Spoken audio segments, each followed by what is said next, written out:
The artistry and the quality of the filmmakers here in all the departments is just it's just amazing. I mean, they are so good.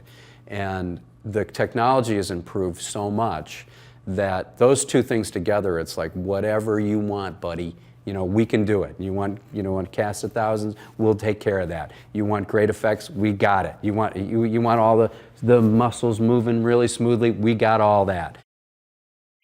Well, Craig is, you know, he's a very funny, very warm guy, and you know, you can't imagine anybody else being Mr. Incredible at this point, and to have him just walk back into the studio and we give him the new dialogue, and there he is again, right? There's this guy. He's alive again. He's been dormant for 14 years, and there he is. It's pretty fun, and.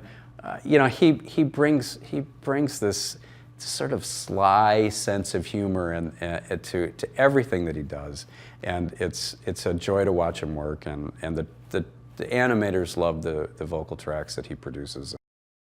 In animation, you have this advantage that you don't. I mean, sequels in live action, the actors age. You know, you've got to move the story with the aging of those actors over 14, 15 years. You know, in animation, we don't have to do that. You know, we can start the film right where the last one left off, which is, I think that's really cool. It's like no time has passed. They're in the same parking lot. There's the Underminer, and they're the same people, and we're off to the races.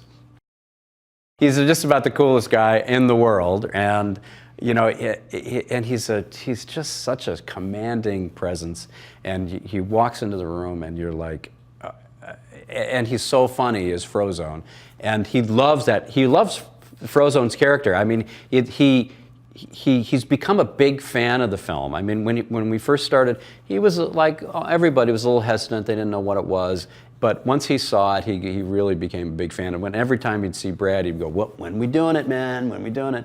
And it was lovely to be able to have him come back. Michael Giacchino he's a great composer. He's had this fantastic career and will continue. And he's a chameleon. I mean, he seems to be able to do any kind of music in any kind of film. And we feel kind of proud because we gave him his first gig, right? His first